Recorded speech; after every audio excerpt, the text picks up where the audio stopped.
Pretty Little Liars Original Sin sometimes deals with disturbing and problematic topics. We provided a list of content warnings in the episode description.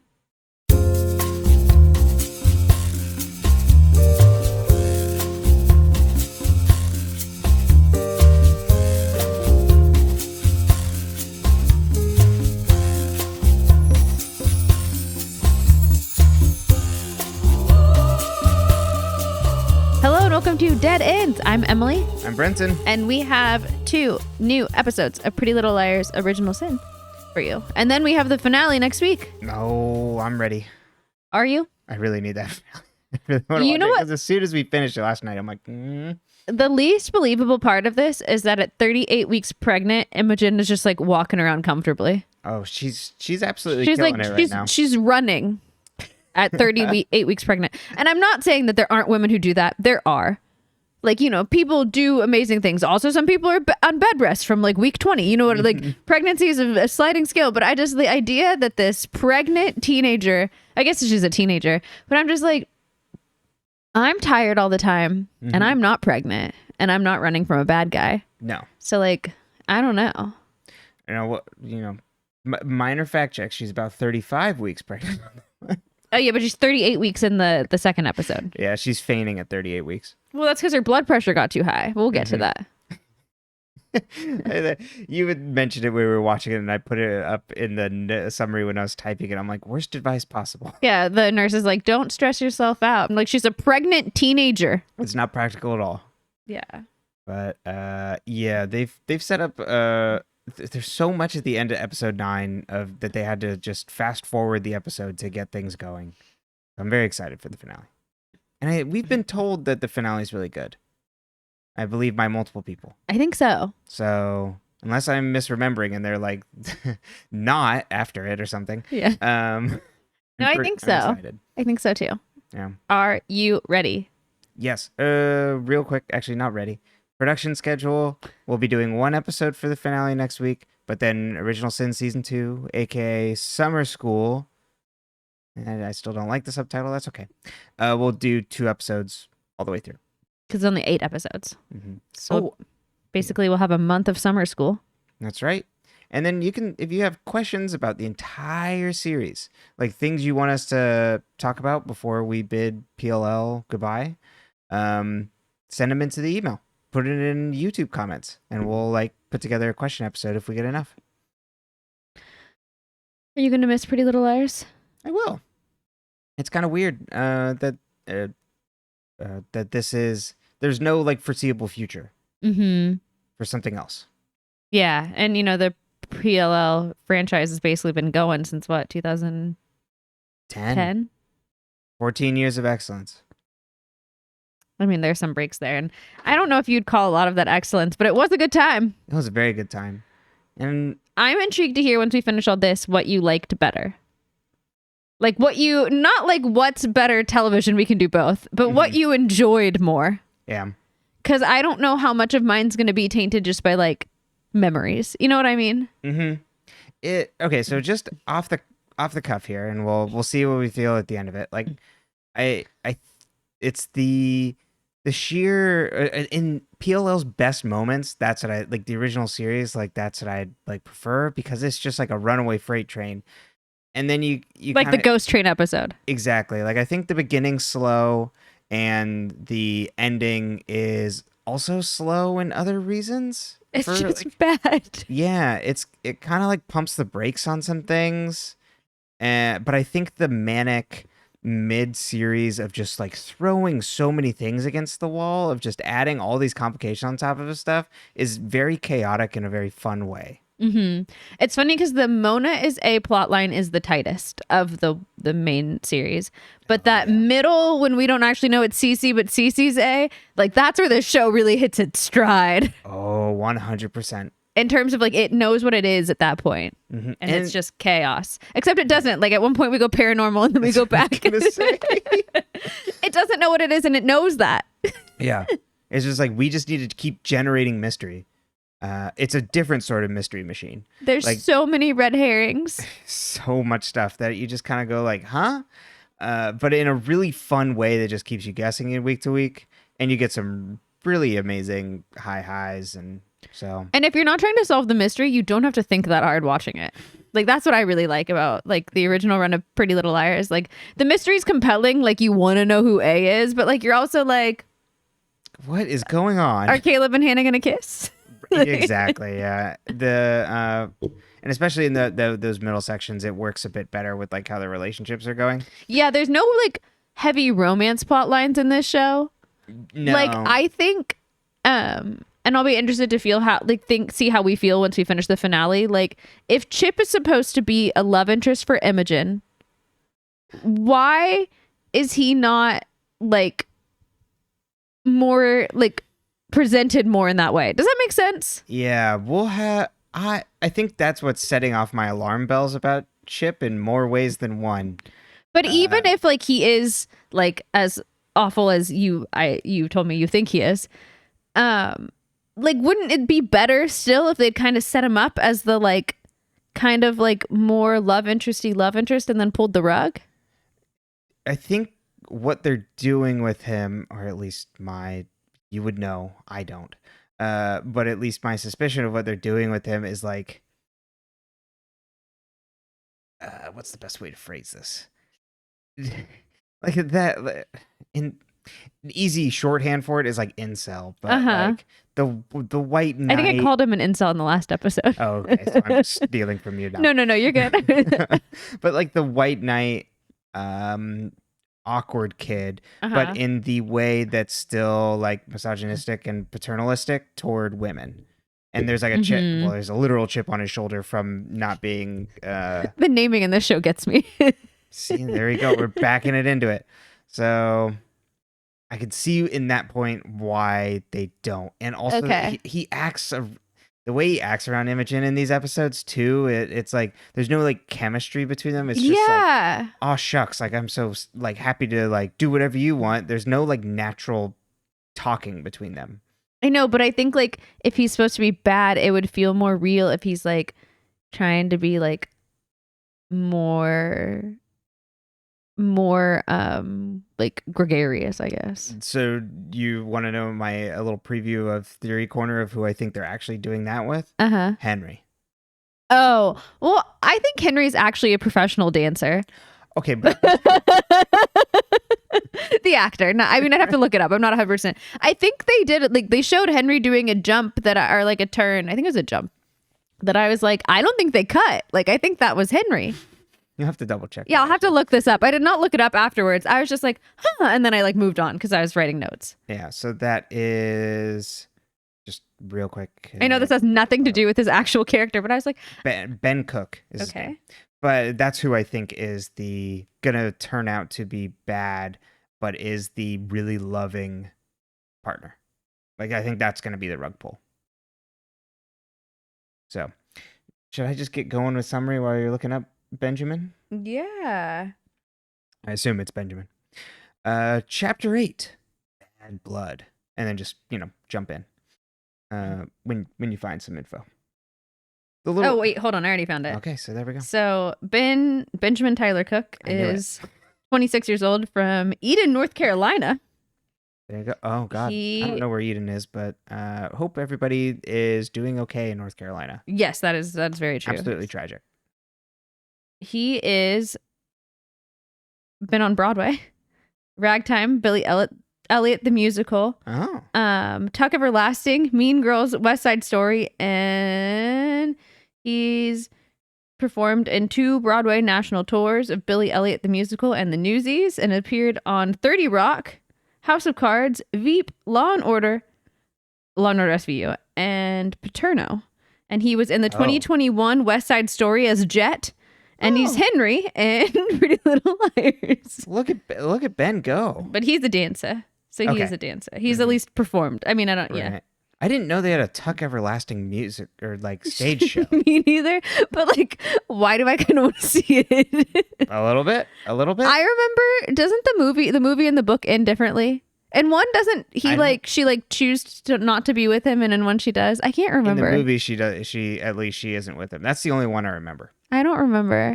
Because the ending of the movie is him showing back up in town. Like looking at her grave or whatever, and like Because I think we've literally talked about this on an episode before. Really? Tuck Everlasting is something I watched like once, and I read the book, and it's just like deep in there. Yes. We read it in 6th grade and then watched the movie in class. And then I watched it with Megan. I watched it with my cousin when I was little. Like maybe she watched it in class, but I was like younger. So I watched it with her. Because Alexis Bledell's in it. Exactly. That's the reason I just remember watching it on VHS on the TV in her bedroom, and I think we'd rented it from the video store. So like, these are the classic hashtag millennial experiences that you come to this podcast for. People in Gen Z are going Gen Alpha going videotapes.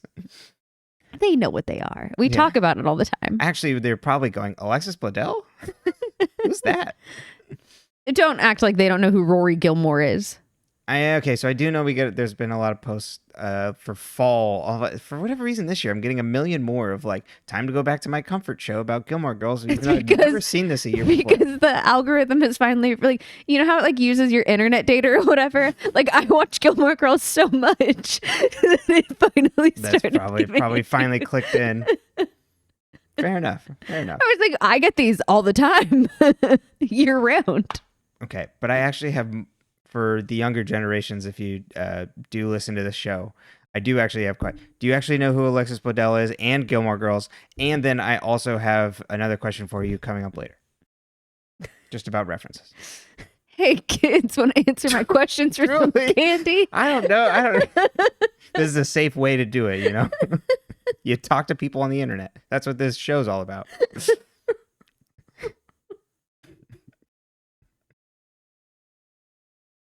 Carry on. I was just excited this man could dance, and we got so far.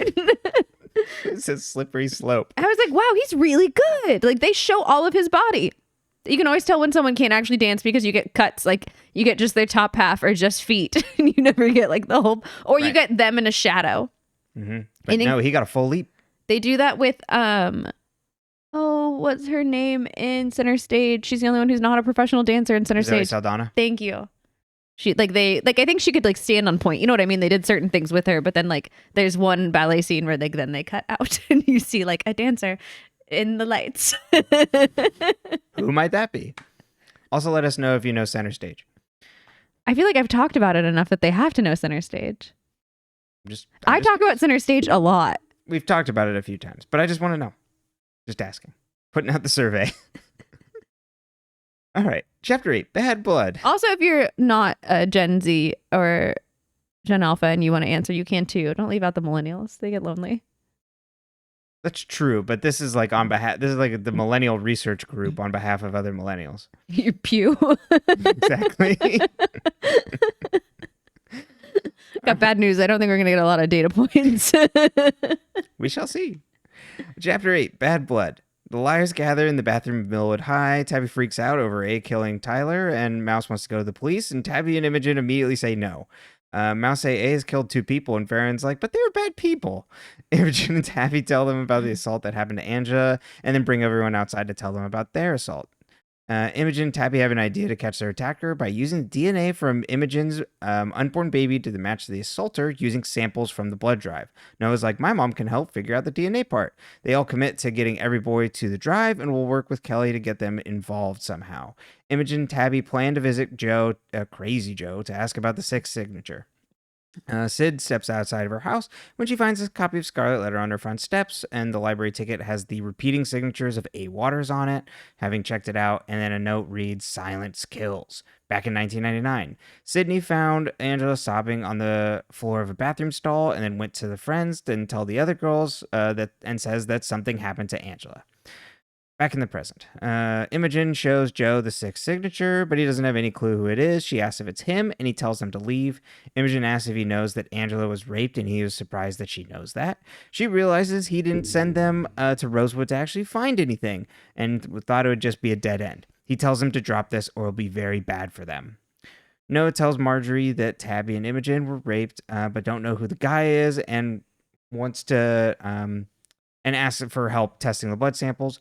Marjorie tells her that illegally obtained DNA samples won't hold up in court, but Noah's like, it would be at least enough to open an investigation. Marjorie says she has a friend at the lab who can help. Sidney asks Imogen about Thanksgiving traditions. Imogen and Davy usually just volunteer to the soup kitchen, but Imogen agrees to volunteer earlier in the week so they can all have Thanksgiving dinner together. Okay, this has nothing to do with anything, but I noted, I'm like, our first swimmer. We see Faran swim. It's physical therapy swimming. That's my guess. Is like, she can't dance. I don't know why they didn't have her. Like, I guess running would be hard on your back. Yeah, probably. She meets up with Henry afterwards in the hallway, who asks for a movie date. She's like, I have PT after school, so he asks about hanging out over Thanksgiving. He's like, my family's just going to be watching football, and I'd rather hang out with you. And she's like, yes. Mr. Smithy talks to Tabby about him being like, oh, my stupid family playing football. My family's going to be watching football. That's what you said. That's right. A little John Madden in there. You watch football. Yeah. But I also understand that it's like kind of a sickness. Yeah, I don't support it. Yeah. I discourage football in this house. I would never encourage anybody to pick up the habit of watching football. It's like cigarettes. It is. Don't touch it. Absolutely not. What is... Oh, never mind. Mr. Smithy talks to Tabby about her He had a dare flashback. Pretty much. Mr. Smithy talks to Tabby about her final film project and how it's covering dark material. She wants to tell a rape revenge story from a feminist lens, and he'll talk to Principal Clanton to get it approved. She also has to ask her mother to sign a release form. Noah tells Shawn about what happened to Tabby and Imogen, and Shawn's like, well, none of my boys on the football team would do that. Tabby gives Sidney... I was like, oh, he's in love. He is. Oh, God. There is... Oh, this is a big tangent. Okay. I'll save it. Tabby gives Sidney about talks to Sidney about the permission slip, and says her film is about a woman who's assaulted and gets revenge on her attacker by carving a big A on his chest. Sidney asks where the idea came from, and Tabby's like, well, it was inspired by what happened to Angela Waters. She says Imogen's been obsessed with learning about Angela lately. Great job throwing her under the bus. Imogen visits Kelly for the first time, I believe. Tells her what happened since Karen died, and tells her what happened.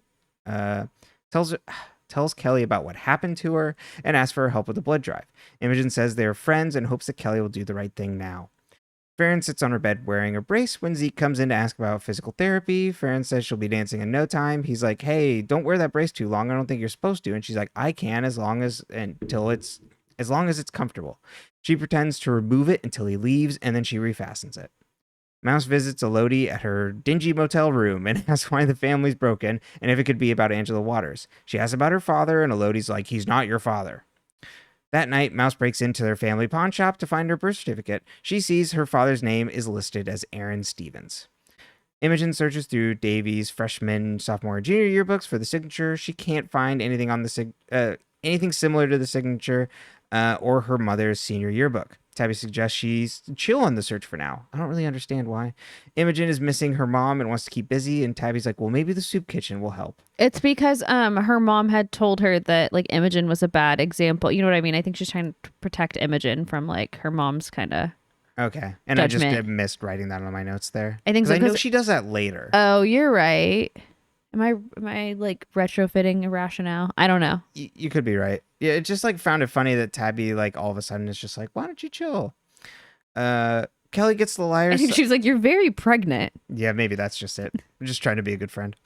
Kelly gets the liars signed up for the blood drive, and all the girls give pitches during classes to sign kids up. Mr. Smithy takes Tabby to the Principal Clanton's office to talk about her project, which Principal Clanton denies. She's like,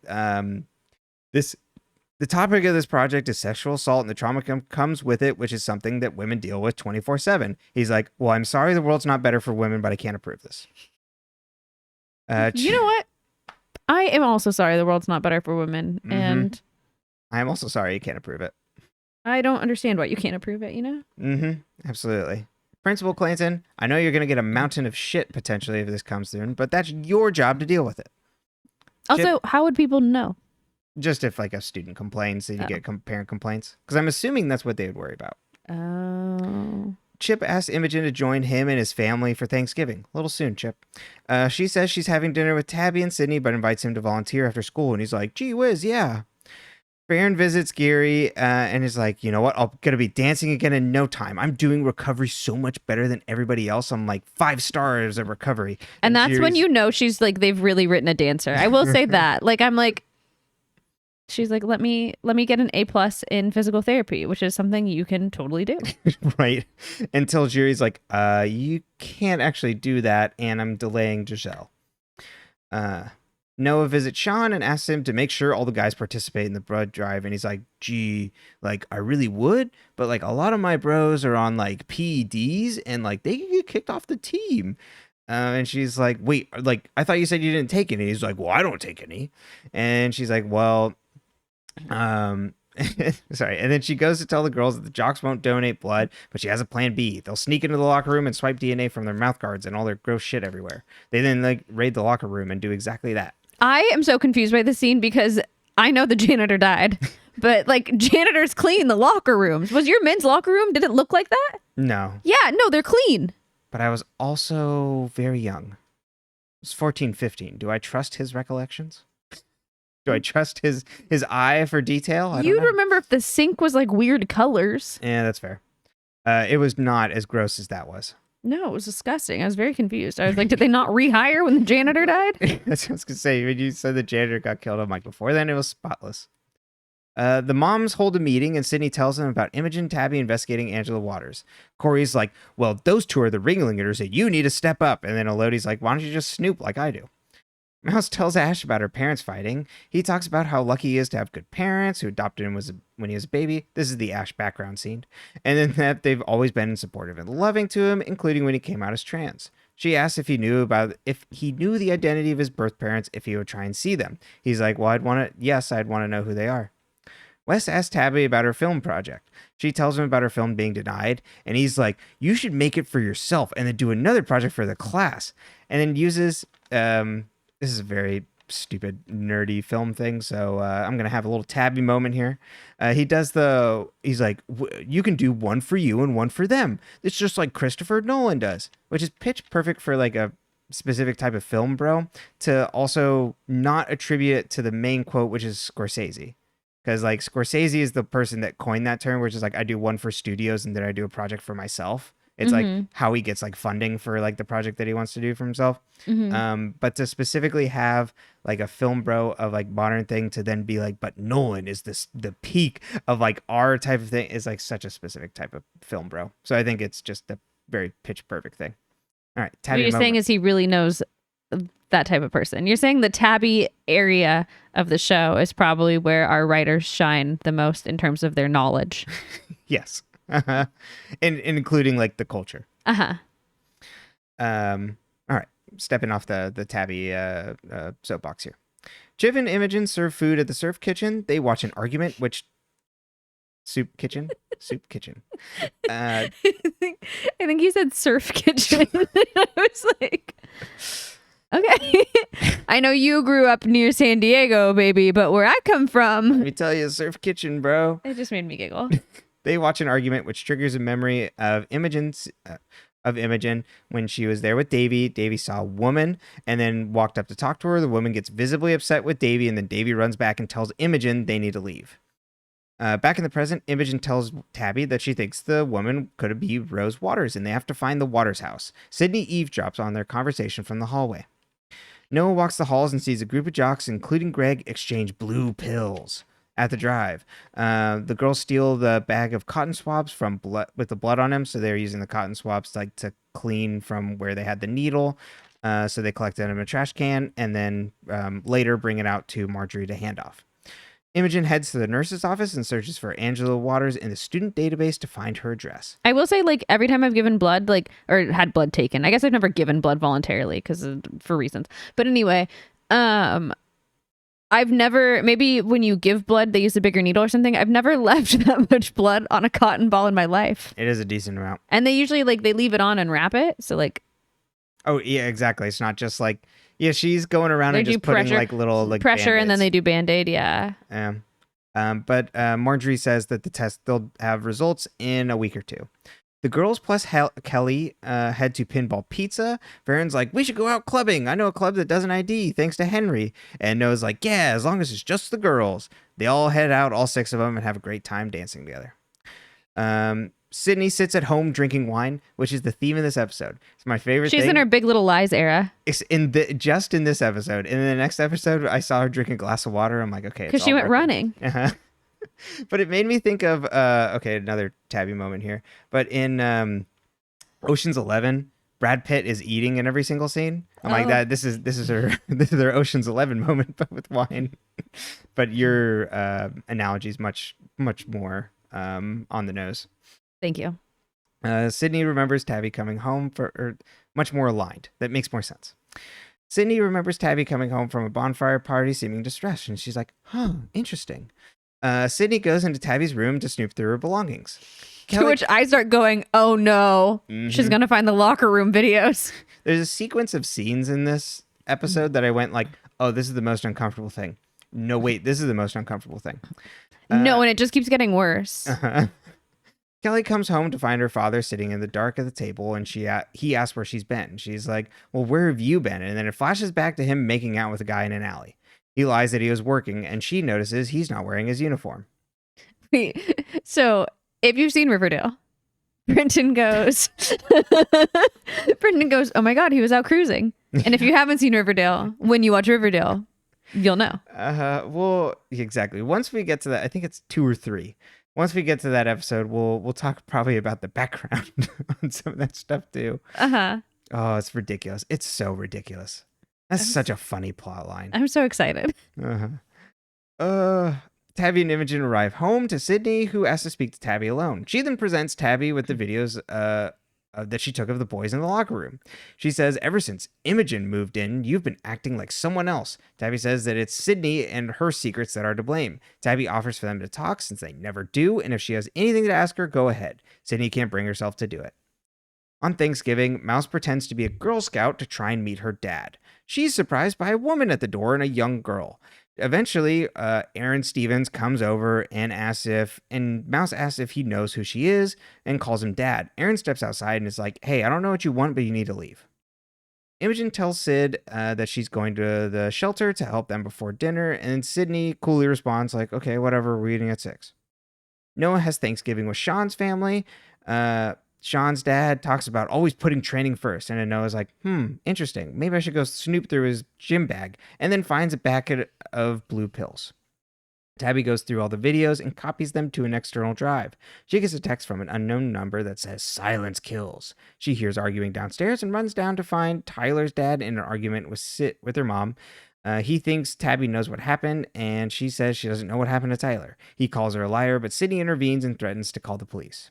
Mouse watches the Thanksgiving Day parade on TV with Shirley. She goes into her room and starts a chat with Steve. Imogen visits Angela Waters' old house, which is run down and seemingly abandoned. She goes inside to find a young girl's bed with ropes tied to the post and a metal cage with a giant metal lock hanging there. I would immediately leave, but she instead goes upstairs and finds A's mask hanging on the wall. She runs downstairs and runs into Joe entering. He says he warned her to let it go and pulls out a knife and starts chasing her. She hides behind a door, sees a dead body decomposing on a bed. He comes in and she breaks a vase on his head and runs away. Sidney and Tabby wait to start Thanksgiving dinner. Sid asks if Tyler hurt her, and Tabby tells her about her assault. Sidney breaks down in tears as she hugs her daughter tightly. Greg and Kelly make out in his car, and he asks if she's sure about doing this because she didn't want to last time. She's like, I had the worst Thanksgiving, and I don't need you to make this any harder. She stops him before he kisses her, asking if he can call her Karen.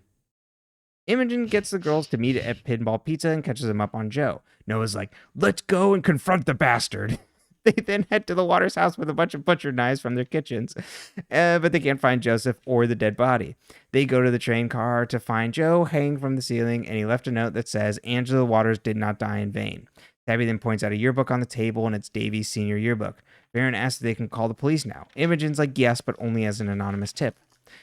Back at Sidney's house, Tabby shows Imogen the suicide note and compares it to the 6th signature. They're a match. Imogen shows her the yearbook where all the moms' faces have been scratched out. Imogen wonders if it's as simple as Joe being A, but Tabby says, based on every horror movie she's ever seen. It never is. Okay. Is Crazy Joe A? No, absolutely not. Okay. But I think he was cemented in my brain that it is we have the A, and then we had someone going out and doing things. So like, Do you think he was the doer? yes, I think. So he Joe, killed Tyler? Yes. Did he kill Davy? Yes. Oh. I think when we've seen Leatherface, or who we've been calling A so far, out and about doing things, I think that is Joe. Okay. I don't know if he necessarily killed Davy. Has anyone reported the janitor missing? No, we've literally heard nothing about this. Okay, No cool. one has commented since the janitor died. But I mean, since none of the other moms died, it's a little different what Joe is doing, or who I think Joe was doing, or Leatherface. Let's just say that for the conversation of this, because Leatherface only went after people related to the high school currently. Janitor just ended up in the wrong place at the wrong time. But like Tyler and Karen. Mm-hmm. So Davy seems almost an anomaly in that sense, right? Because it seems like Leatherface went after active bullies. Okay. And A was making all the moms' lives difficult. So, or just them going, this gave me pause. okay. That's about it. Did he actually commit suicide, or was he killed? He's a pretty big guy. So, but I don't know. It would seem like he didn't. Okay. Okay, so that's also the other thing. I know it absolutely means nothing, but because Joe is a big guy and Leatherface, it seems like a pretty big build. But that also doesn't mean anything in PLO. Well, it didn't mean anything in past PLO. That's true. It could mean something here. But that could also be Lucy setting the football up for me. Mm-hmm. Why did he have Davy's yearbook? So that would have been because we know that they were, the Leatherface or whatever was in Imogen's house for a while. Yeah, and I think we saw them like take it, and it was either like during the seance episode or before. Yeah. I'm wondering if it is the connection to Tom, and I maybe used it as a way to, because it seems like he also wrote in there, right, and scratched out like the mom's names. We find out scratch out their faces. Scratch out their faces, not names. So it seemed like a way of like tracking and I guess cataloging, going after them, or like potential targets. Mm-hmm. But it could just be as big as protecting the secret of Tom and her mom. Because it seems like they weren't in any other things before that yearbook, right? Or else Imogen probably would have noticed. So you think that A/Leatherface was hiding from Imogen that her mom had been with Tom? Yeah. Okay. And maybe could have revealed it in the future. You know what I mean? Mm-hmm. It seems like A left it there on purpose for Imogen now to find. Okay. Who is the dead body? They say Angela, and I'm inclined to believe that it is Angela's body. I thought Angela was like they said she committed suicide. So like, wouldn't the coroners or whoever who found her body have? Doesn't mean that they wouldn't have dug her up. Oh, I assumed it was Rose. Oh, okay. And it was a little bit more recent. Because I guess we don't know how. Let's see. I guess it could still be like a year because we don't know when Imogen and her mom were in there, but that could have just been last Thanksgiving. Or it could have been a couple years ago, or we don't know. Right. Yeah. You're probably more on the money there. I just thought it was weird that they were like, it's Angela, and I'm like, wouldn't Angela's body be in the ground? Right. Right. Whereas Rose was believed to still be alive. Mm-hmm. And yeah, could have been there for all intents and purposes, right? Mm-hmm. Imogen has an actual death wish, but like, do we think A/Leatherface has been using that house, and like, do we want to know what's been happening there? Oh God, absolutely not. Oop, a little too high there. Absolutely not, because it obviously there's been abuse happening, and was that happening when Angela was living there? Mm-hmm. And was there? Was that how Angela was treated? Exactly. Well, and there's a bed in a cage. It's extremely horrifying. Mm-hmm. The cage, especially. Mm-hmm. Agreed. Yeah, so I assume that was Angela's abuse, like home abuse, and that could have been Rose, or because that was her only family, right? And we get that's what we know. Yeah, and we get right, as far as we know, there could have been a father figure or something in the mix. Could have been someone. It would make sense of how we get some sort of connection down of like almost like nephew or half sibling sort of thing for like the current A. Okay. Because I think it's from whoever the current A is from the Waters lineage. Mm-hmm. I was like, why have to? Like, what do you mean? Yeah, I'm like, what? How are we getting here? How is this connected? Okay. Circling back to my favorite question, Karen or Kelly? I am 100% sold that this is Kelly.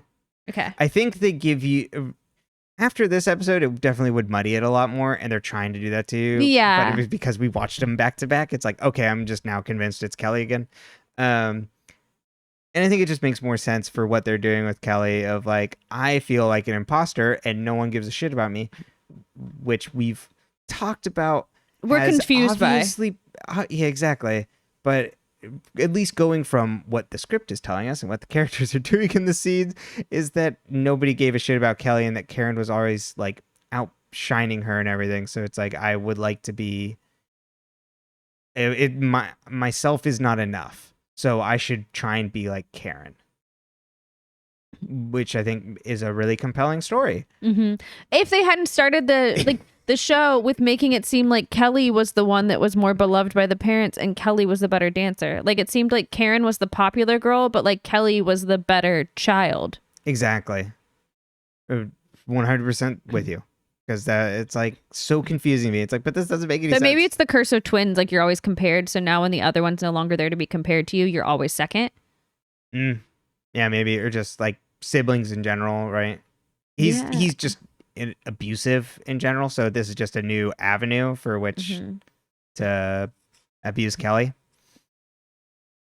Let's talk about Mouse's plotline, even though I don't want to. So Mouse's bio dad, doesn't want anything to do with her. So I assume the police probably told him to stay the fuck away from her after the time he tried to grab her. I'm assuming so too, and he's probably also worried about Elodie because can you imagine what Elodie would have done to come after this guy? Mm-hmm. But also,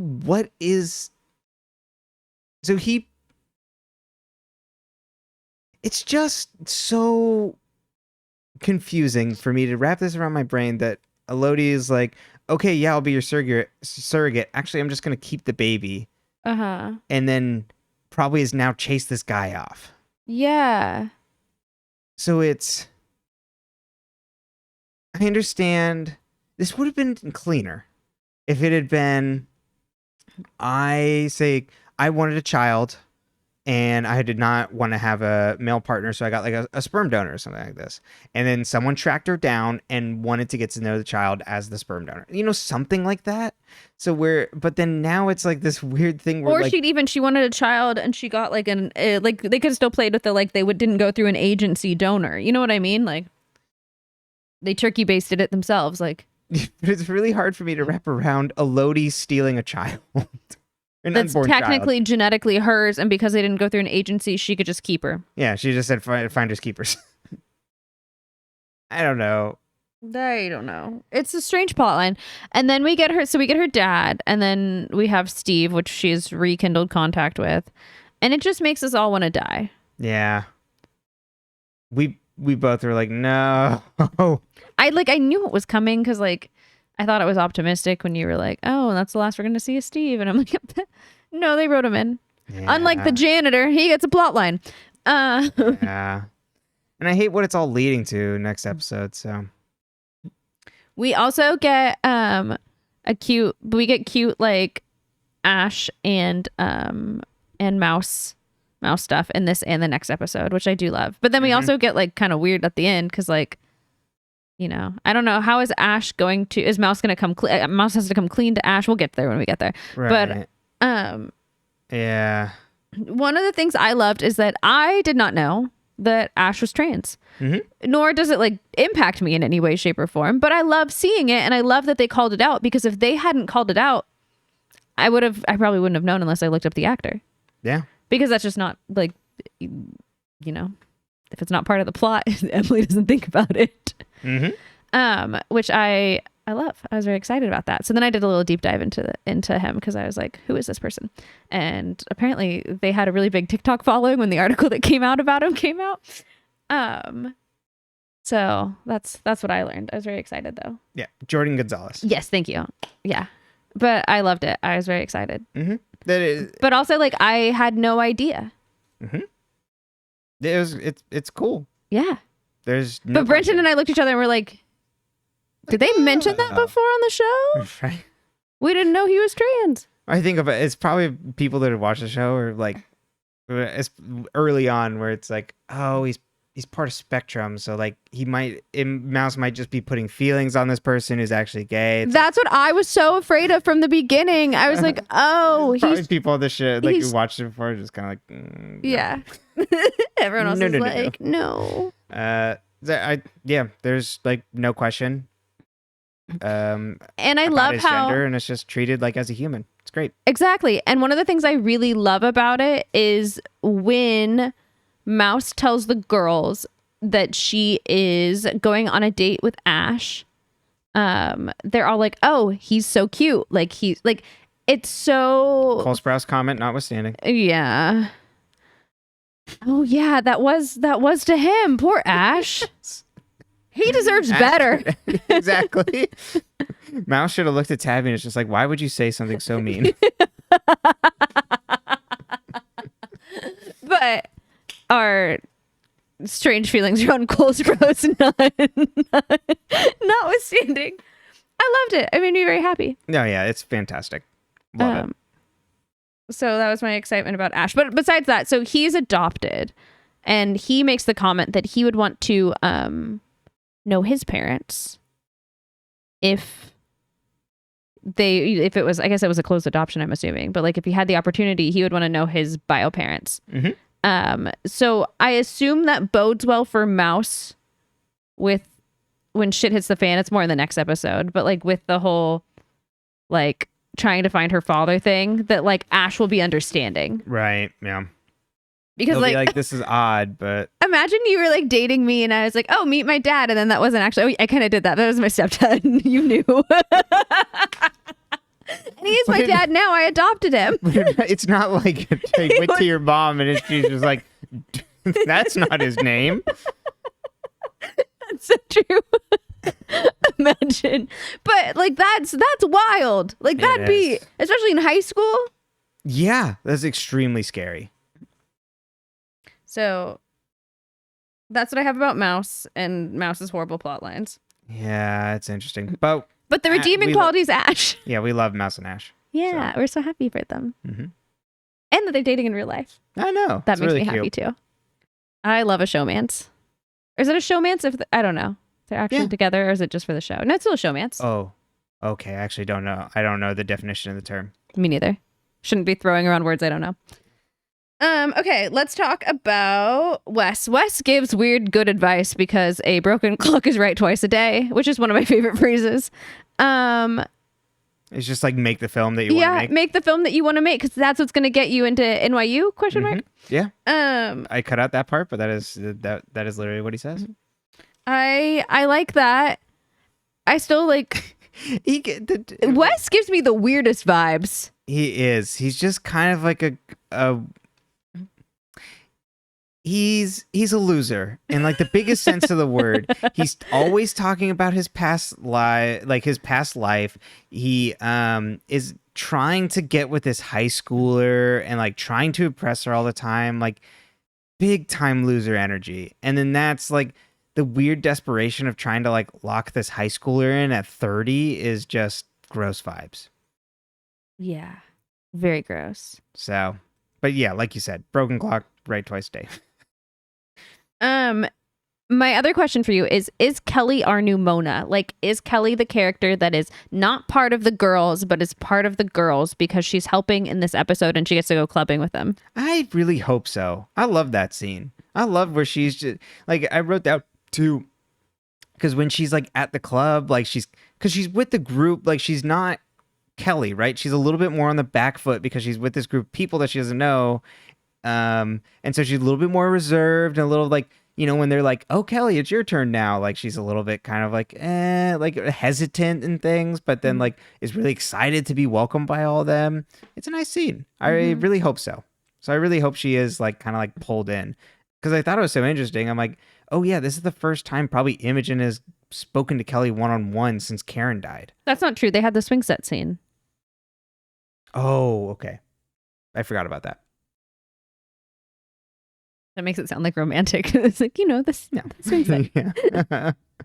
And I think one of my big disappointments for how much I liked Karen off the bat was Karen dying and like Kelly being kind of marginal as a character in the rest of the show. Uh-huh. So I like that she's getting some time. Yeah. Why are closeted gay or closeted dads mean on HBO? Boy, howdy. Let me tell you. They really run with this. Yeah, they really run with this.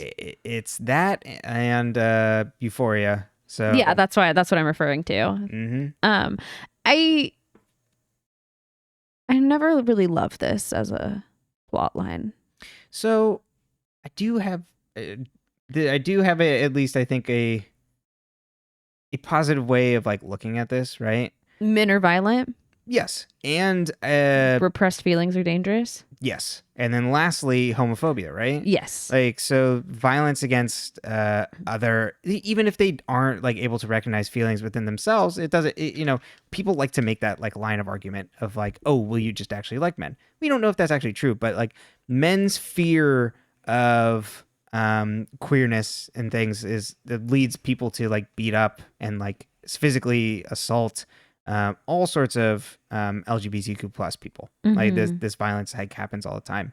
So I think when you put it attached to a leader and pillar in the community, and you have that like they are also engaging in these sorts of like they're also engaging in like sexual acts with like the same sex, right? Like essentially like in queer activities, but are doing it under the guise of like repression and manipulation. I think it works well that way for like the still explaining like this sort of like that same sort of like toxic masculinity, right? Of like you don't reconcile with that yourself, so hurt people, right? Mm-hmm. And I think what a good example of this too is in the book I'm reading right now. I'm reading Magic's. I think the first one's called Magic's Pawn. It's part of the Last Herald Mage trilogy by Mercedes Lackey. I'm reading it to go along with the Shelf by Genre podcast. Great podcast. You should definitely listen to it. And in that is like fantasy book, but the main character is gay. And even though it's this fantasy realm, gay people are still looked down upon, and like this is like a taboo thing to do, right? Mm-hmm. And so one character, the main character, that I'm kind of speed running a little things, but when they find someone that they're interested in, the other person is hesitant to be with them because they've had experiences in the past where someone has approached them and they like hooked up with them, but then that person the next day is then essentially like telling about how this person's a freak, came onto them, all that sort of things. Mm-hmm. So I think this is pulling from a experience, right? Like a common experience of like, you're in this marginalized community and this things, and you don't know, you have to gird yourself for potential hurt of like being hurt by someone that is actually very similar to you because of the ways the society is structured. Mm-hmm. So that's like I think how I've wrapped my head around that with Sheriff Beasely. I accept it. That noise. I know, what was that? Interesting. We heard like a little beep or a little. We can cut this out. We don't have to bring them on our investigation. Is it the Instant Pot? Or someone getting a package? Might have been something outside, yeah. Yeah.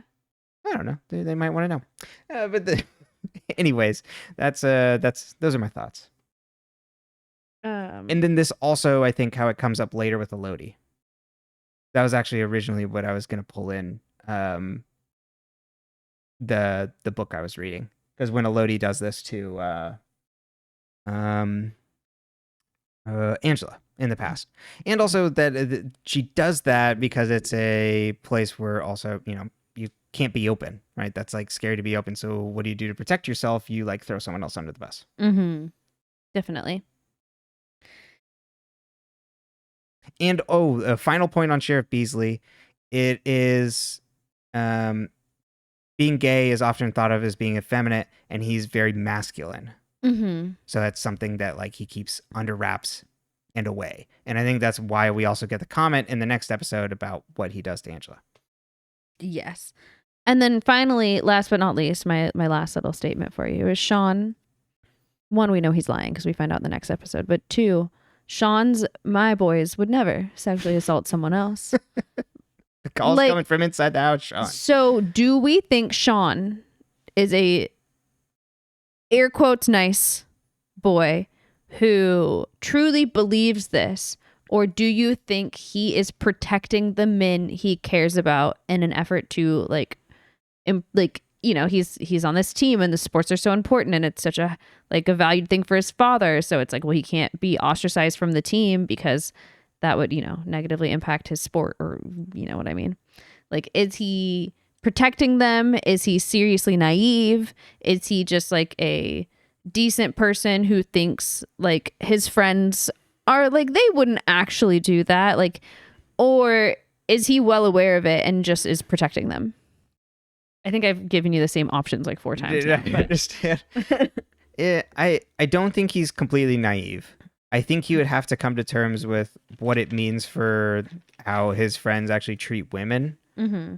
I think he goes. I think it's very illustrative when he goes to Noah. It's like, yeah, they're like crass, but like whatever, It's Locker like room talk. Exactly. He's dismissive of it, and so I think he sees it but doesn't really fully. I think he's defending them, right? Mm-hmm. He's not fully putting it in his brain of this is actually like a really big problem of like what my friends are doing. Mm-hmm. And that's how they continue to do the things they do. But I think he thinks he's mostly a good guy, and I think he mostly tries to be a good guy, but has some misogynistic beliefs. Mm-hmm. And behaviors. And then by proxy protects his friends. All right. Oh, actually, real quick on Shawn, the tangent I was going to get up to about you being, he just loves his boys. Uh-huh. Another framing of like masculinity and things I've been reading. Here's another, just pulling in other things I've been reading. I read through all of the comics that's currently available. Snot Girl by the Brian Lee O'Malley, who did Scott Pilgrim. Hi, everyone. Brenton in the edit. I got the artist for Snot Girl's name wrong. So here's the correction. It is the artist is Leslie Hung. Really amazing art. Definitely check it out. Really cool art.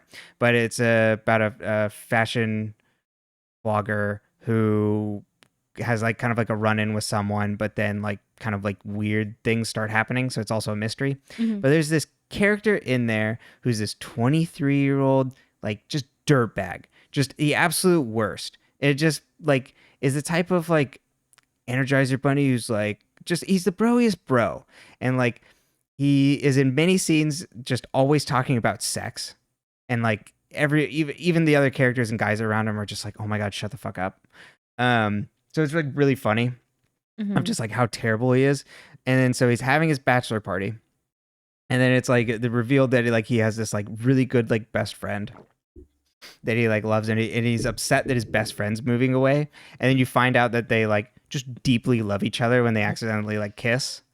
But like through circumstance. They accidentally kiss? Yeah, and then so his buddy's like, okay, like meet me in the bathroom. And then through circumstance that like happens, they don't end up meeting that. And then his buddy's like kind of removed from the story. So he just has this like deep wound that like his buddy like left him behind and didn't love him.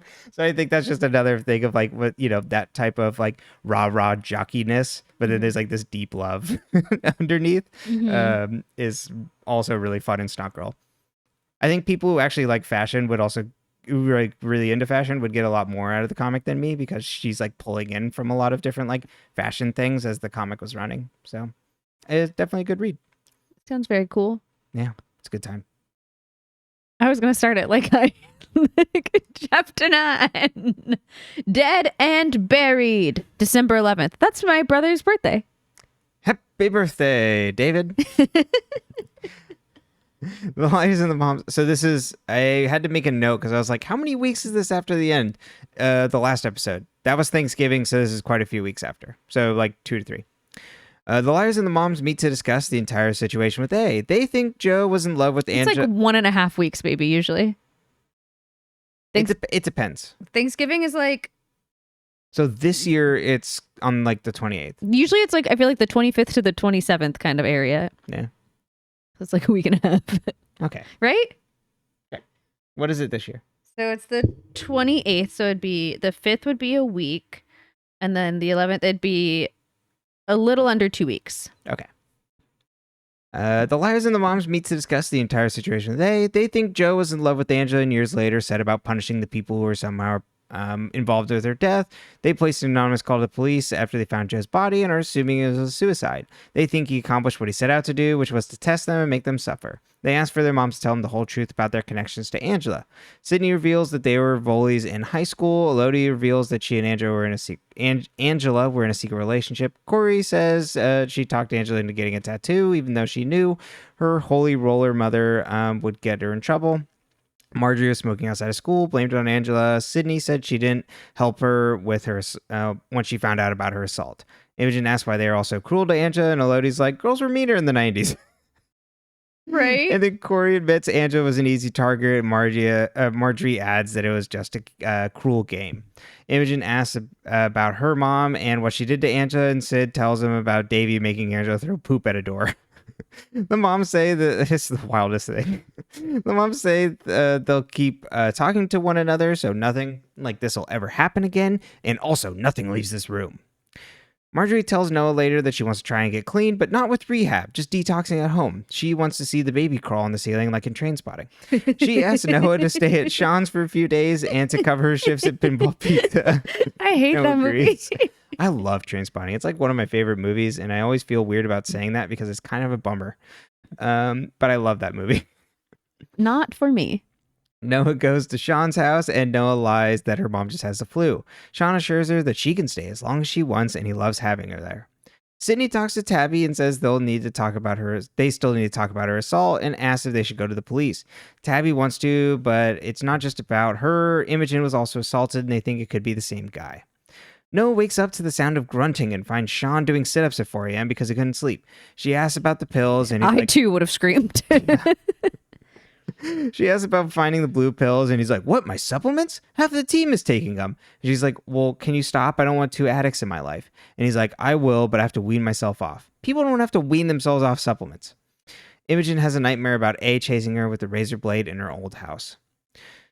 Faran wakes up and prepares to straighten her hair like she usually does, but decides to keep it natural and wavy. Tabby and Imogen walk to school, and Imogen wonders if Joe wanted them dead. He could have just killed them in his train car. And when he found out that Imogen was at the Waters house, it was almost like he panicked. She doesn't think that Joe actually really was A, and the real A killed Crazy Joe and then staged it to look like a suicide to throw him off the trail. It could be A's MO and might have killed Davy in the same way. Imogen plans to talk with the coroner after school. In the Beasely house, Martha and Kelly fight over her not volunteering to help a youth group and instead working on a dance piece with Faran. Tom thought that she decided that she was done with dancing, but Kelly's like, that was just Swan Lake. She then gets compared to Karen, and Tom says she wishes Kelly died instead of Karen. One more movie reference. The wrong boy died. Kelly angrily yells, "Fuck off," and storms off. Mouse and Ash talk outside of Millwood High. She talks about how her mom seemed to be moving away from one another, and then he suggests that since her family loves Disney movies, they should parent trap them. Nurse Simmons gives Imogen a pregnancy checkup, though this time Chip is there for quote-unquote support. Everything seems to be on track with her pregnancy, but is concerned about Imogen's blood pressure. And then Nurse Simmons reminds her to stay calm and avoid outside stressors, which is terrible advice. How are you supposed to do that? Faran comes to school and all the girls compliment her new look. Faran is now doing an independent study where she's choreographing an interpretation of the Adam and Eve story, and she was inspired by Tabby's version of Psycho. The girls see Kelly come into the cafeteria, potentially wearing Karen's clothes, and she sits on Greg's lap. Tabby asks Wes for advice on her short film, and as they plot over the storyboards, Chip watches them from the background, clutching a mop. Imogen meets with the coroner about exhuming her mom's grave and finds out she needs to file a petition with the county sheriff for permission. Henry talks to Faran in her bedroom. He says Kelly kissed him while they were practicing the dance scene Faran gave them. Kelly apologized and says she got caught up in the moment. Faran asks if Kelly really initiated the kiss, and he's like, well, yes, she did. Why would I want to kiss Kelly when I have you? She says he hasn't said anything about her new look. He's like, well, I've noticed, if that's what you're wondering. Yes, she wants a compliment, but then says she looks gorgeous. He's trained so well. Well, it's just like a filibuster at first until he comes up with a compliment. The veil, we still Henry, I think, starts showing his true colors. I think because you're really sensitive to this because your love language is words of affirmation and you love to receive words of affirmation and it makes you feel very, very good. So when you see someone kind of trying to get words of affirmation and they're not getting it, you're like, what's wrong with this person? Why aren't they telling the goddess she is a goddess? Exactly. It makes my life very nice. You're very nice to me. Yeah. Good. I try. Good. Because if you weren't... Right. But I understand it's fairly common for guys not to do this, which sucks. I'm not saying this is a good thing, but this is also pulling from real things of just well, you didn't fucking say anything about I changed my look and everything. Okay, so my mom does not. This is only funny for the handful of you that know her or anyone who wants to know her, which trust me, you do. She's entertaining. My mom. I could walk in with purple hair and odds are 50-50 that she'd notice. My mom does not see details. She does when she's working on something in specific. She's a first grade teacher. She can get very in the zone and do that. And she can narrow in on the tiniest detail. But people's physical appearance does not. If I had ever gone missing as a child and they asked what I was wearing that day, she better hope someone else saw me. Because unless I told her about my outfit because I dressed myself or something, she wasn't going to know. She was going to have no clue. The thing she almost let my brother walk into the house in, is I had a lot of responsibility in that family, and most of it was not being embarrassed. But anyway, one time my stepdad, my father, I adopted him, he got his hair cut. And this was maybe 3-4 years ago. No, was it even that long ago? Might have been further, actually. Might have been right before the pandemic. Yeah, so maybe 5 years ago. He went to go get his hair cut. And it comes back and he's standing in front of my mom and she's just talking about her day or whatever. And he's standing there, he's waiting for his compliment. And my mom, and we were visiting. My mom is not registering that she is not meeting the needs of the person in front of her. She's just and then we'll have this for dinner. And then oh, do you want to go to Orchard? Or and then do you want to go buy this and whatever? And I'm like, Mom, he wants you to compliment his hair. And she's like, oh, well, you look nice, honey. Or something like that. And I was like, not like that. So if my mother gives you a compliment, just know it's real. Because she's not noticing if not. It never fails to make me laugh. She does it all the time to so many people. I'm so used to it, I don't even think about it. I tell her I want a compliment. I'm like, Mom, what do you think of my hair? Cough it up. I asked her if I should cut my hair short again or if I should keep it long. And she's like, I don't know. I don't want to tell you what to do. And I'm like, I'm asking for your opinion. I don't know. She's a strange lady and we love her very much, but maybe her and Henry are cut from the same cloth. Maybe. Well, no, he says he noticed, but had he actually, or is he playing a game? Exactly. He's just I think this is all some mental manipulation, also with the Kelly stuff. Mouse and you'll stay tuned for Detective Club. I know we're really locking you in a long episode to be able to get to that.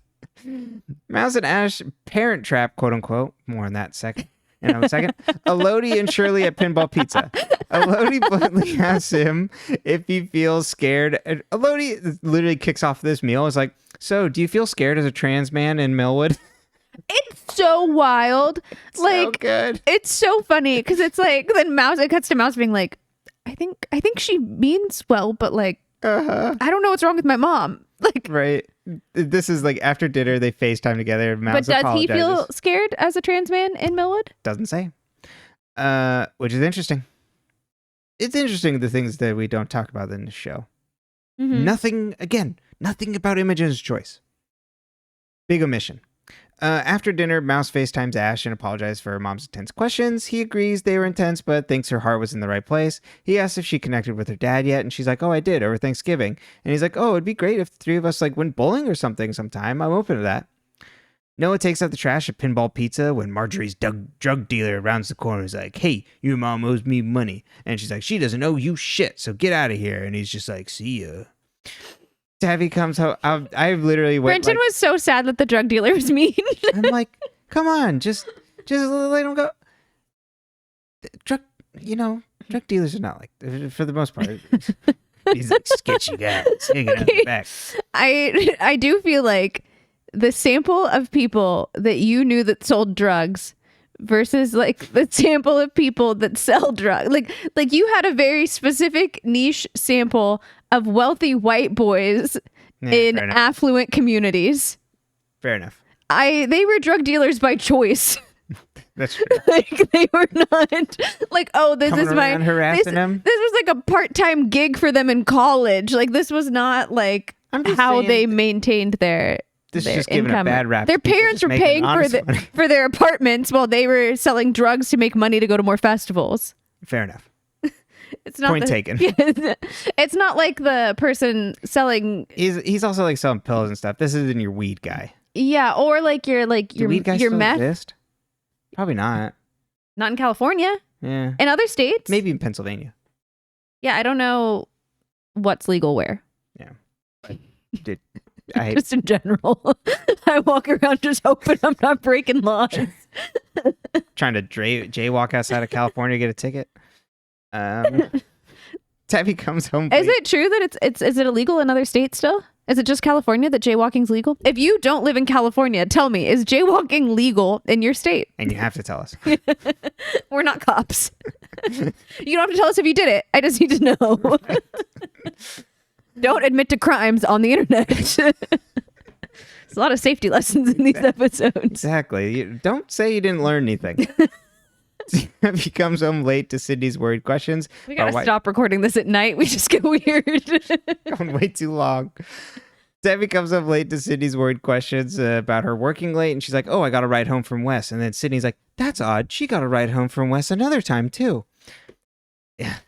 Sheriff Beasely tells Imogen that he needs a compelling reason to take exhuming Davy's body before a judge. She's like, my mom didn't kill herself and was murdered. He's like, how? By whom? And like, why come to me now about this? And she's like, well, I come to you like because I want to know about this, just like you wanted to know like what happened to Karen.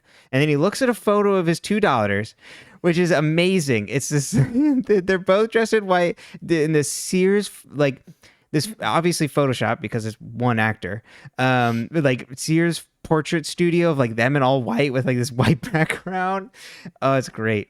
And he's like, okay, I can help you, but like I need a consent of an adult, Davy's next of kin. And she's like, well, my father work. And then we're like, ooh, finally. Yeah, it's like, oh shit, forgot about this. Faran confronts. Forgot Imogen didn't have a dad. Totally, it's kind of like the same thing. It's like, what's Tabby's like background situation? Oh yeah, who's Tabby's dad? Yeah. Faran confronts Kelly at the dance lockers for kissing Henry, and she's like, oh, it was an accident, and things have been really intense at home. Faran then notices blood trickling down Kelly's leg and sees an open sewing kit with bloody scissors in the locker.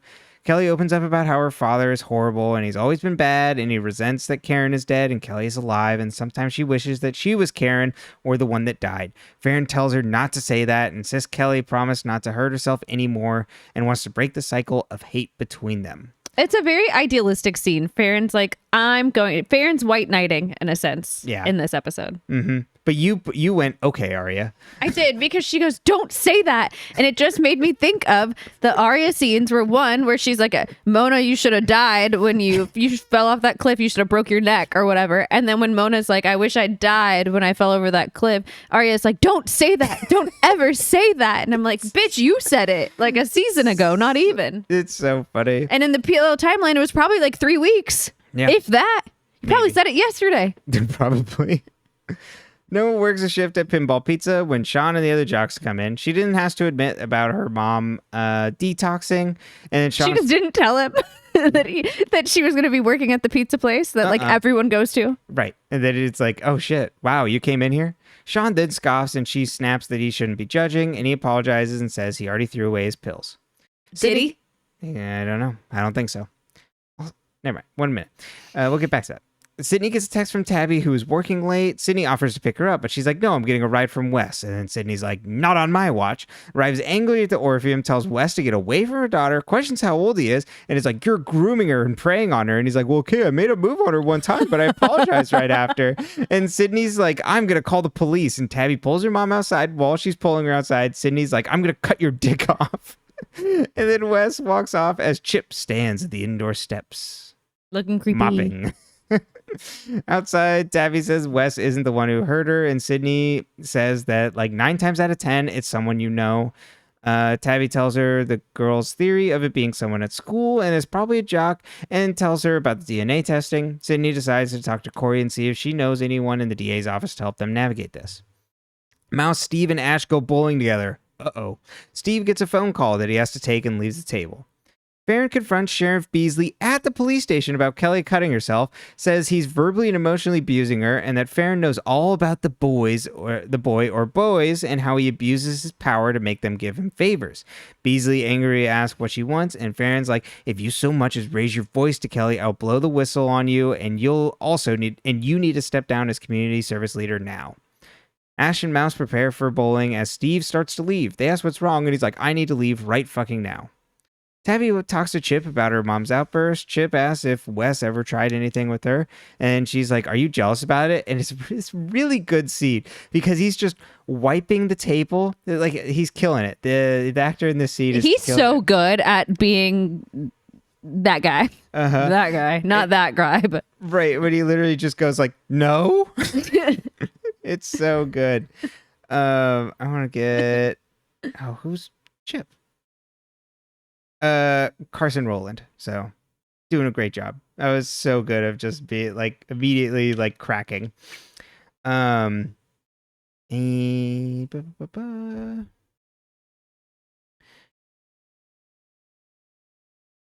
I lost my place. And then Chip says Wes has said Tabby wants to make sure he's really into Imogen, and he's like, yeah, I definitely like Imogen, okay? Chip says Wes has said things about her before, like how he wants to like have sex with her, and he's a creep that Chip doesn't trust. And Tabby's like, oh, good God. Imogen goes to Millwood Quarry to see her father and tells him about her theory and about Davy. His name is Sawyer, and he reluctantly admits that when he and Davy were first together, she suffered on and off from depression, and it would get really bad around the holidays. There was one New Year's Eve where Davy took a combination of alcohol and pills. Imogen asked if Davy ever opened up about why she was struggling, and he's like, maybe it had something to do with high school because she wouldn't talk about that time in her life much. But when she got pregnant with you, everything changed. And she always wanted you to be loved. Imogen asks why Sawyer didn't want her, and then he says that he couldn't take care of her. A quarry is no place to raise a kid. And Davy knew that. Before she died, she drew it up in her will that if anything happened to her, Imogen would live with Sidney. He agrees to sign whatever she needs. Tabby does her homework in her room as she recalls her conversation with her mom earlier. about a rapist being someone the survivor knows, she remembers that Chip was also at Karen and Kelly's party and tried to get her to drink. He kissed her, but then she told him she just thinks of them as friends. He stomped off angry and sad. Noah leaves class when Marjorie calls her. So Noah gathers the girls in the bathroom. The lab got the DNA results, and there's a match, but from the blood in the cotton balls, not from the locker room. There are 66 boys who gave blood. Tabby will take the list, as her mom said she'll talk to the DA to help them with next step. Faran's like, I want to retest 66 boys. Or, not Henry, because of course he didn't do it. And then they go around the room, and Mouse is like, not Ash, which we believe. And then Noah's like, not Shawn. And I'm like, mostly believe. And then Imogen's like, and definitely not Chip. And Tabby's like, Yeah, I just feel like... She's like, hold that thought. Like, obviously it wasn't Ash, because Ash is a decent human being. Yeah. And it probably wasn't Shawn, because Shawn was probably with Noah. Exactly. And Henry probably wasn't at the party. even if like I have qualms about Shawn, I don't think he would. I think he can just be a liar and a misogynistic dude. Yeah, not all misogynists are rapists, but Exactly. Mm-hmm. They probably know one. That's right. And they're probably defending them. Mm-hmm. Which he is. And then Tabby goes to talk to one. Tabby talks to Greg about the bonfire party after school and says if he remembers Chip being there. He's like, I don't know. Maybe you should ask him. Mouse answers a call from Steve. He tells her they found Rachel's body in a landfill. He asks to see her as he needs to talk to someone, and Mouse agrees. In the library, Imogen answers a call from Sheriff Beasely, who asks what kind of game she's playing, as he found that Davy's body is just dug up and now missing. Imogen passes out. At the motel, Mouse tries to calm Steve, but he wants her to wear a set of pajamas and calls her Rachel.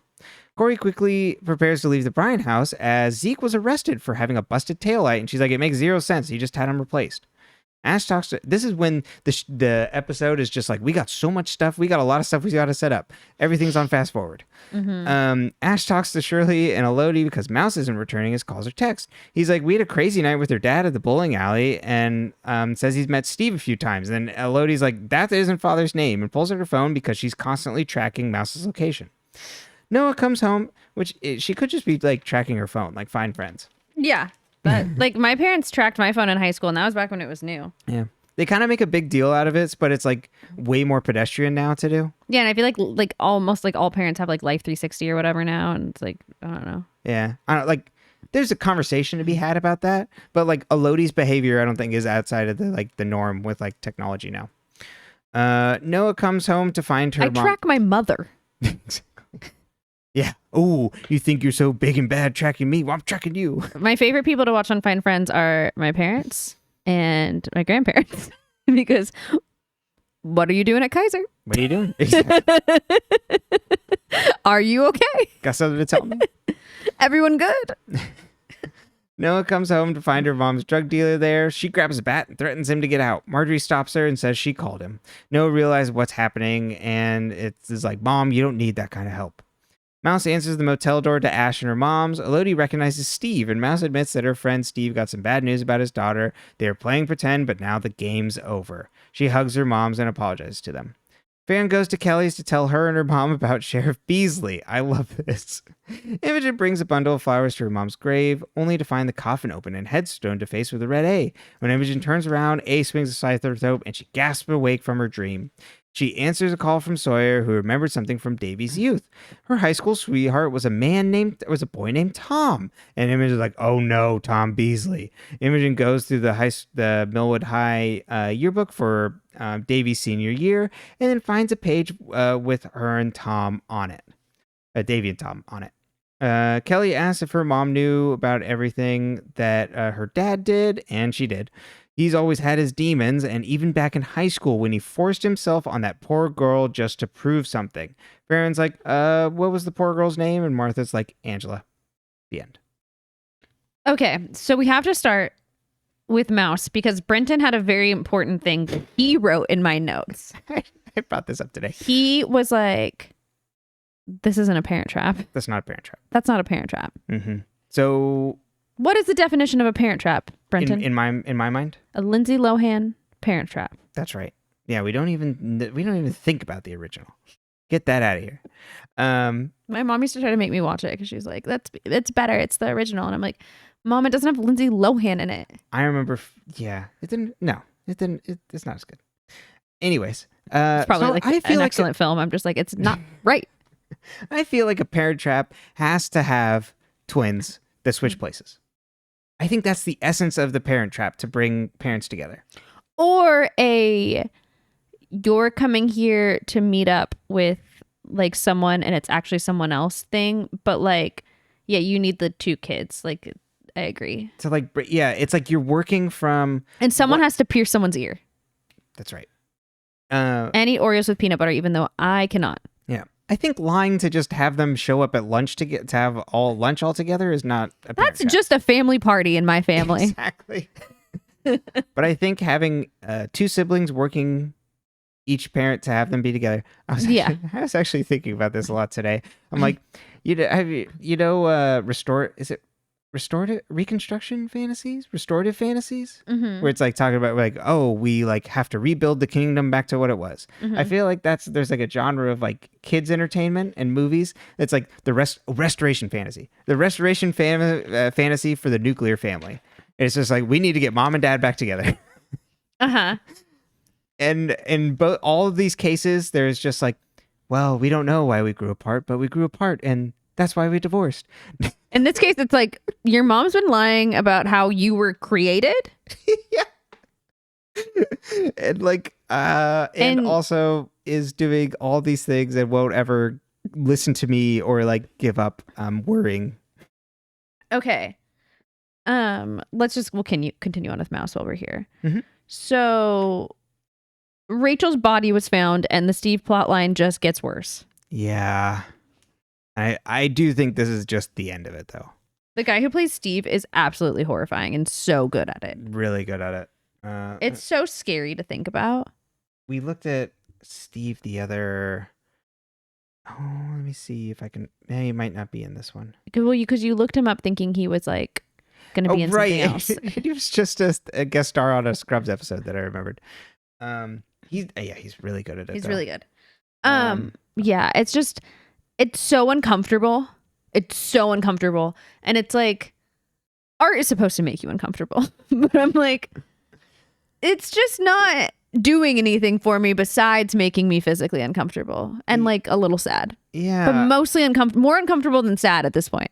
I don't really understand. Well, I guess. We don't have Mouse's why yet. And like we can project or we can assume that it's like, oh, Mouse was looking for a father.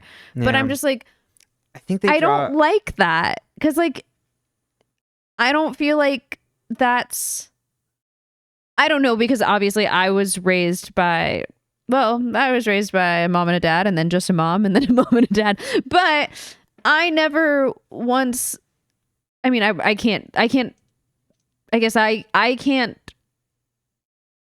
speak as if I know the lived experience of someone who is raised by two moms, but I imagine that they are not looking for a father figure. No. Like that. Like I could see the curiosity of who her birth father or her sperm donor in her mind is being. And like, you want to know, and like, you want to know genetic history. And like, I could see it from like a medical perspective. Like if she was like, oh my God, I have this weird like disease and it's not from my mom. Like I want to find out if this is from that side and like the other medical history or whatever. Like that makes sense to me.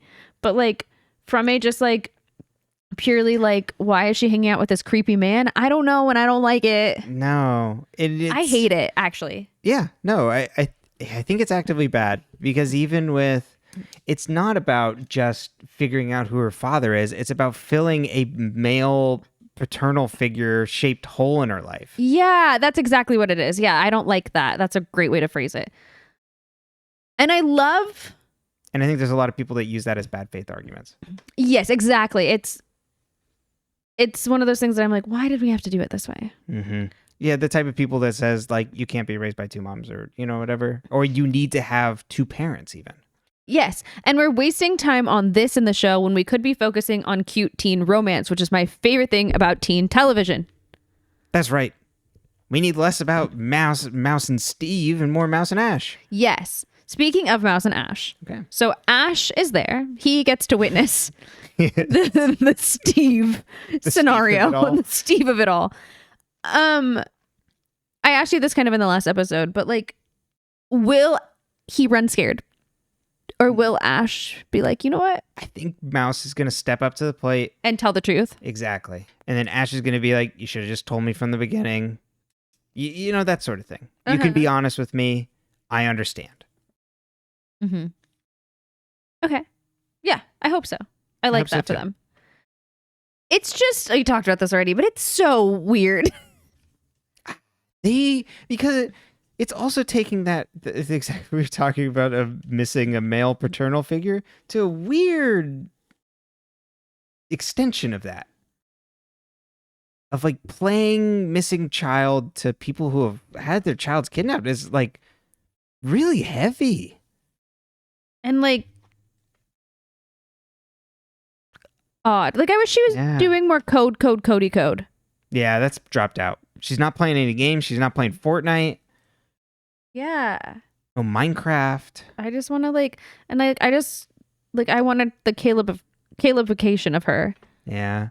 Or like the missed opportunity of like, what was her presence like online? What is it? Yeah.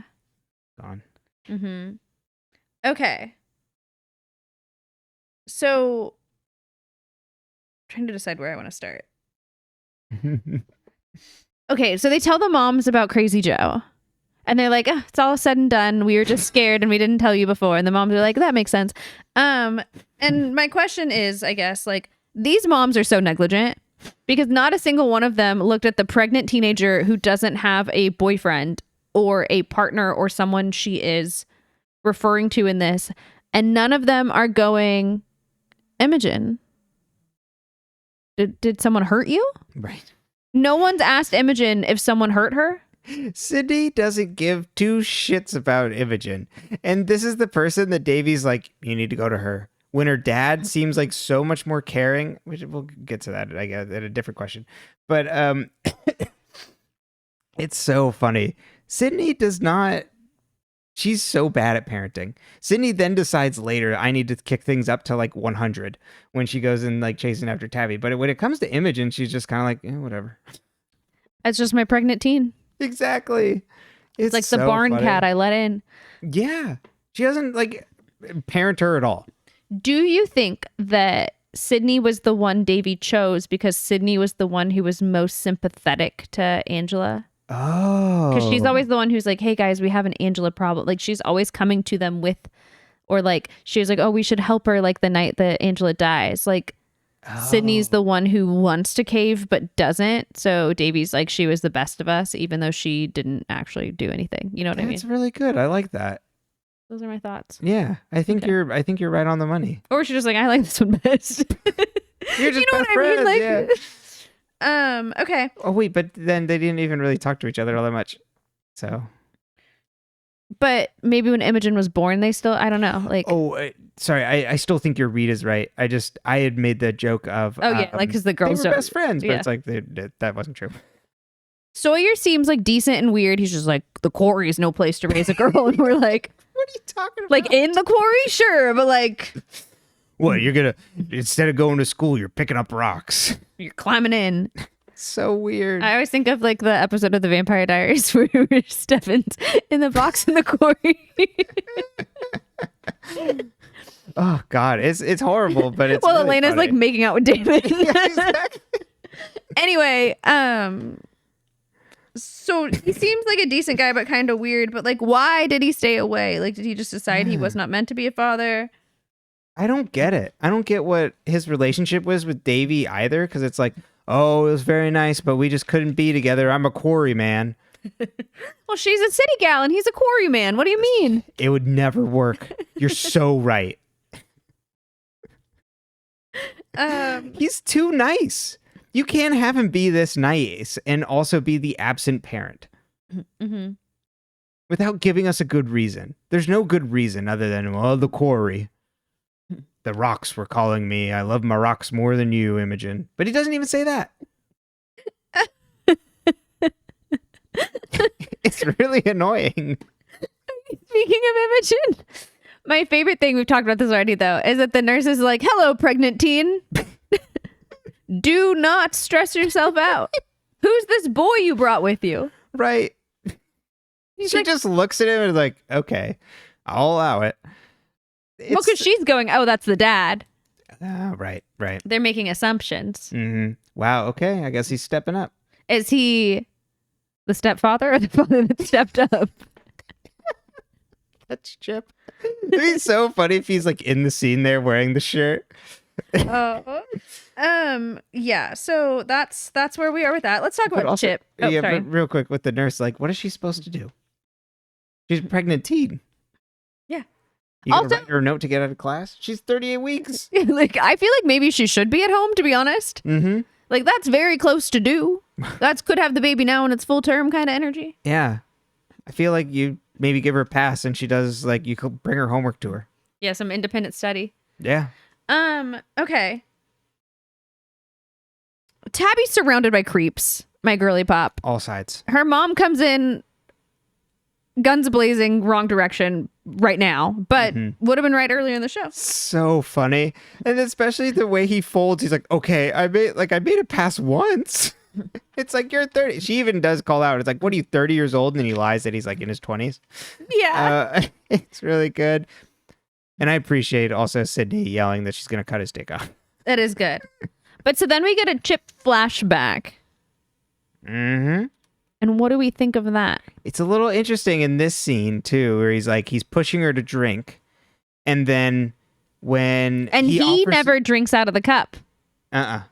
He puts it on his mouth, but he does not tip it back. And also, I was watching to see if he drank out of the cup. Didn't he offer her a drink in the previous party scene when Tabby and him were together? He offered her the beer. And he's like, oh, this is new. That'd be gross. Well, because she was like, oh, is it closed? And he's like, yeah, like, I wouldn't hand you open beer or whatever, And yet.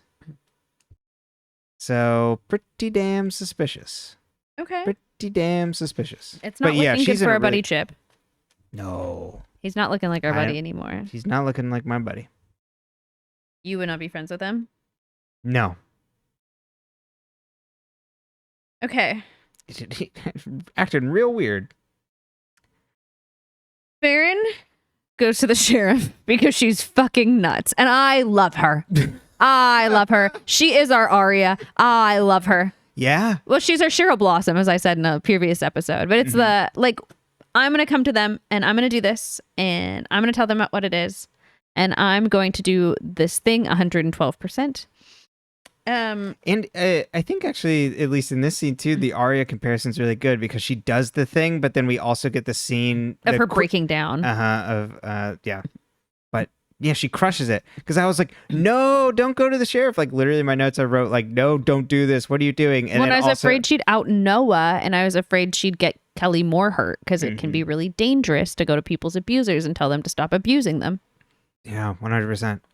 But when it seemed like she put Sheriff Beasely on the back foot, I put, okay, wait a minute. She might be onto something. But so it's fueled by Kelly's self-harm. And Kelly's self-harm conversation is fueled by the Henry kiss. Yeah. How do we feel about Henry? I'm starting to think that maybe Kelly did not initiate the kiss because she doesn't say that. She says, oh, like he told you about that. I don't know what I was thinking. Which could be that he kissed her. She enjoyed it. And then he goes, oh, wait, we shouldn't do this. And she goes, oh, God, you're with Faran, blah, blah, blah. I don't know what I was thinking kissing you. Do you not think Kelly would be like, oh, he kissed me first? I mean, maybe, but we don't know her well enough to know, but I was just asking. That's my job. If she was annoyed by the kiss, if she was like, he came onto me and I pushed him away, because there's still the possibility that Henry kissed her and she leaned in, which, or he got really close, like he made it. So all she had to do was press her lips. Yeah. Because my theory... Dance is very romantic. And especially people who like don't That's do right. it, I think that like watch it. It's like when people watch ice skaters and they're like, how are they not in love? And it's like some of them are, but some of them are just good friends. What did Faran say in a previous episode? There's like dance is raunchier than this or something. Oh yeah. The ballet's raunchier than whatever it was. The psycho scene. But so in theory corner, I think Henry is doing this to sow discord. Oh, interesting. Okay. Yeah. Okay. Karen or Kelly? Kelly. Okay. Still committed. Cards on the table. Yep. My other real big thought here is the inhaler to drug pipeline is absolutely wild. And she's like, I used it once and then I never used it again. Threw it away. And I'm like, but did you breathe better? Are you sure you don't need like, it? Also, is the guy who gave it to her not a doctor? But he seems to also be giving the other kids supplements. Quote unquote. I Also- have so many questions. Also, are steroids usually pills? I don't know though. Every time I've seen a sign in a bathroom locker room, I always assumed that they were needles. Same. Because in in a gym like locker room, there's always the signs that are like steroid usage can kill you, or I don't remember. I don't usually. I kind of like skim the sign, and then usually in women's, there's also one that's like, don't wash hair dye down the sink, and like, don't flush menstrual products. Like, there's a lot of warning signs, and it's like you can do a lot of shit wrong in there. Protect our pipes and your bodies. Yeah. Speaking of bodies, who stole Davies? Yeah,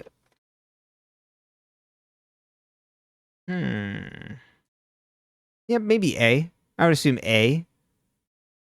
Following up on Imogen, keeping tracks, doesn't want the police to find out that Davy was actually murdered. So up and out it goes. And do you think Sheriff Beasely and Davy ended on good terms or bad terms? I think they split amicably. Well, because their daughters are friends. Right. But I think that's also the reason why, I think that was another reason on top of, I don't want you hanging out with Kelly. What Or was I don't Karen. want you becoming like her, I think was like the big, like, I don't want you to be a mean girl. Right. But I think it'd probably also be pretty uncomfortable with the Tom Beasley of it all. All right. That's all I had for you. Because I'm assuming also that Davy knew about what he did to Angela. Oh. Or at least finds out at some point. Yeah, do you think all of those moms knew? Who did it? At least eventually they did. Even if they didn't know what happened to Angela in that moment, you know what I mean? Mm-hmm. When Corey found her. Mm-hmm. Yeah. Okay. Take us to our club. Let's do it. What snacks did you bring? Oh, we're having club with no snacks? Gluten-free crackers. That's it? Gluten-free crackers? Okay, and some cookies for everybody else. No cheese? Just the crackers? Just the crackers. No drinks? I can't have the cheese. You can't. If it's low fat, you can have a little. Not the slices? I don't know. Yeah, it's not gonna. Okay. I have high cholesterol too, so I don't get to enjoy what I eat. That's not true, but I just can't enjoy cheese because I was eating cheese with every meal, and that's why I'm in this predicament. And butter. And butter. I'd make eggs in the morning with butter in the pan, and I'd put cheese on it, and I'd literally have cheese on everything else. And then when I found out I had high cholesterol, and I'm looking at the saturated fat, you're supposed to keep your saturated fats low, and I was looking at the packaging for cheese. Jesus Christ. We also got our blood work results together because when you're married, you can go to the doctor together. And she does mine first, and she's like, wow, your cholesterol is so good that like you would have to like actively try. We eat the same. He feeds me. So she's like, you'd have to actively try to have bad cholesterol. And even then, I don't think you could. Like, it's just not only is your number good, but like your ratio between good and bad is good. And then we switch over to Brenton, and she goes, unfortunately, your cholesterol is not as good. So I think I made you look bad by comparison too. Yeah, it wasn't looking good. All right. Anyway, enough about your body. Let's step into...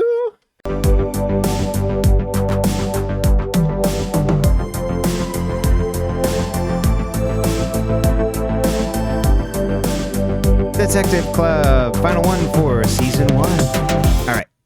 So, I think A is Henry. Okay. And Damn. yes. So Okay. we're going to talk about 3 people right now.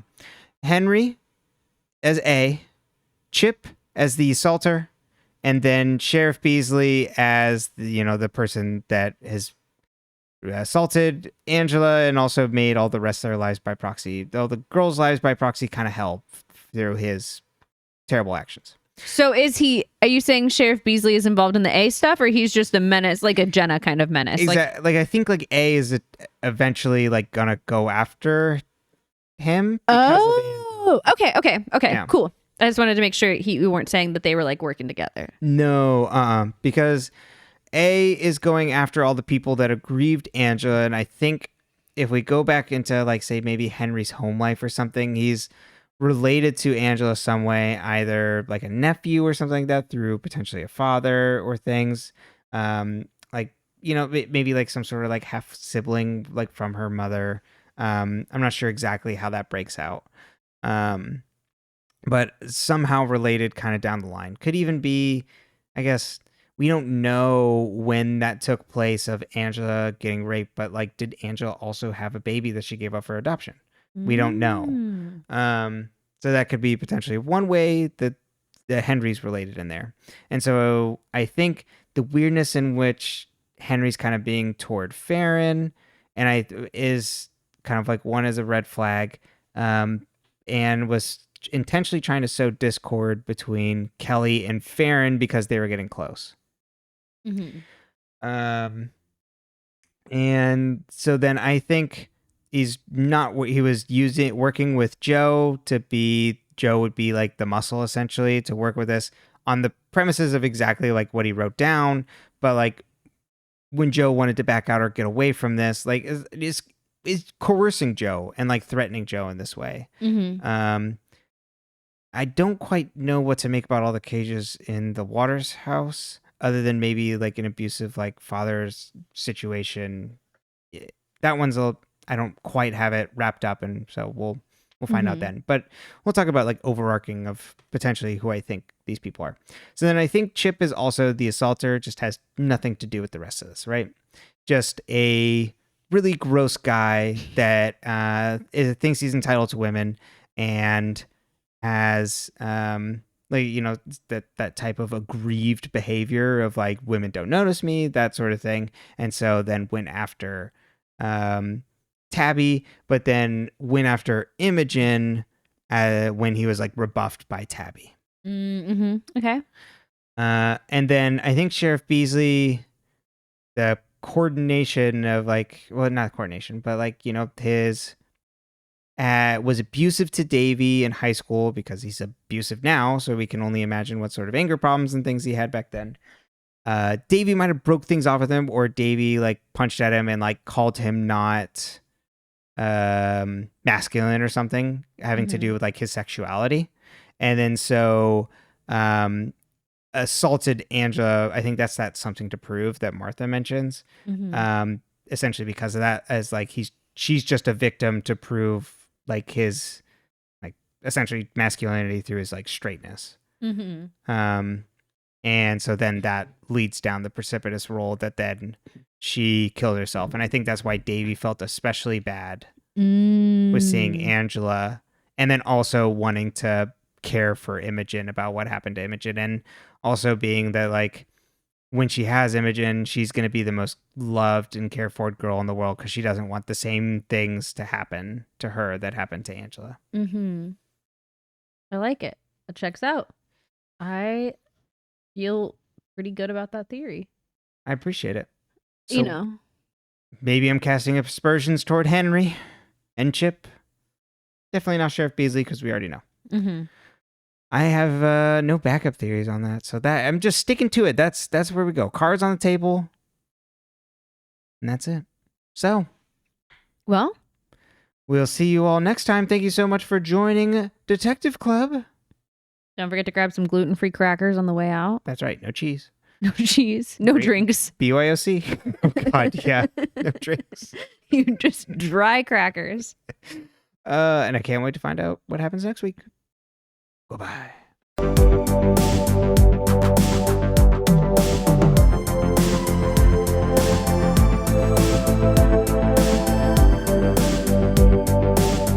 How do you feel? Okay. To find out Yeah. the answers.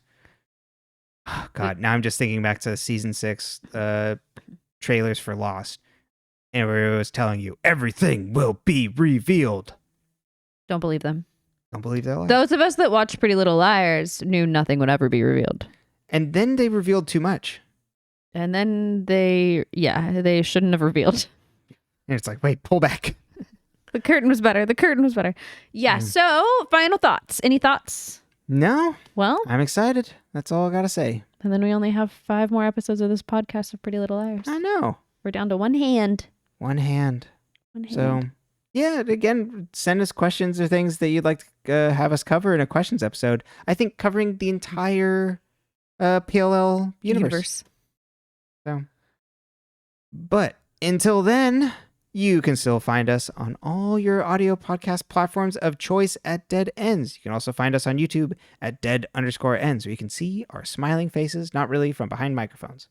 And you can leave a comment. We love hearing from people, and we love chatting with people. You can also send us those emails to deadendspcast@gmail.com. You can find that in all the description boxes. Rate us 5 stars, subscribe, all that good stuff. It helps us out. Lets people know, hey, this podcast is pretty good. All right. Until next time, we're still here. We're going to find it. Okay, love you. Bye. Love you.